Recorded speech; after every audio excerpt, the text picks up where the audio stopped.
ফিলিস্তিনকে পূর্ণ সদস্য হিসেবে স্বীকৃতি দিতে জাতিসংঘের সাধারণ পরিষদে প্রস্তাব পাস হয়েছে। এরপর ফিলিস্তিনকে পূর্ণ সদস্যপদ দেওয়ার বিষয়টি ইতিবাচকভাবে পুনর্বিবেচনা করার জন্য সুপারিশও করা হয়েছে নিরাপত্তা পরিষদের কাছে।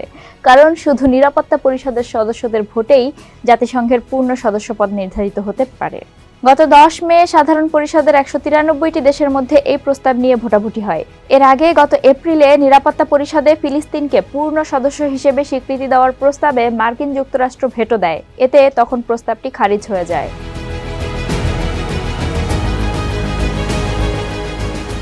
ফিলিস্তিনকে জাতিসংঘের পূর্ণ সদস্যপদ দিতে সাধারণ পরিষদে প্রস্তাব তুলেছিল সংযুক্ত আরব আমিরাত। সাধারণ পরিষদের 193টি সদস্য দেশের মধ্যে প্রস্তাবের পক্ষে বাংলাদেশ, ভারত সহ ভোট দেয় 143টি দেশ। বিপক্ষে ভোট দেয় 9টি দেশ, যার মধ্যে ছিল যুক্তরাষ্ট্র, ইসরায়েল, আর্জেন্টিনা, চেক প্রজাতন্ত্র, Hungary, Micronesia, Nauru, Palau, Papua New Guinea. এছাড়া মোট 25টি দেশ ভোটদান থেকে বিরত ছিল।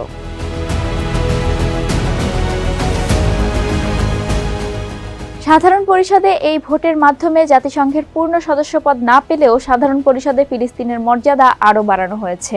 তারা চলতি বছরের সেপ্টেম্বর থেকে পরিষদের অধিবেশন কক্ষে অন্য সদস্যদের সঙ্গে আসন পাবে, পুরোপুরি বিতর্কে অংশ নিতে পারবে, আলোচ্য সূচি প্রস্তাব করতে পারবে এবং কমিটিতে তাদের প্রতিনিধিদের নির্বাচিত করতে পারবে। ফিলিস্তিন রাষ্ট্রের স্বীকৃতির ক্ষেত্রেও এর ভূমিকা থাকবে, তবে কোনো প্রস্তাবে ভোট দেওয়ার সুযোগ পাবে না দেশটি।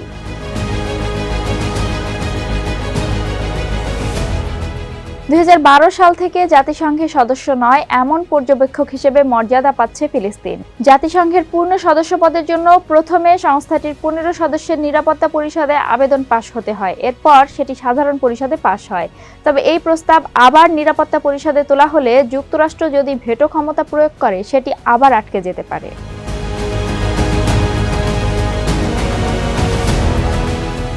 সাধারণ পরিষদে ভোটাভুটির সময় যুক্তরাষ্ট্রের নিউ ইয়র্কে জাতিসংঘের সদর দপ্তরে ছিলেন আল জাজিরার সাংবাদিক গ্যাব্রিয়েল এলিজন্ডা। তিনি মনে করেন প্রস্তাবের বিপক্ষে বিপুল ভোট পড়ার ঘটনাটা বেশ উল্লেখযোগ্য। তিনি বলেন, যেমনটি আমরা শুনছিলাম, ফিলিস্তিনের পক্ষে 120-30টির মতো ভোট পড়তে পারে, সর্বোচ্চ তা 140 হতে পারে, তবে 143টি ভোট পড়াটা প্রত্যাশার চেয়ে অনেক বেশি।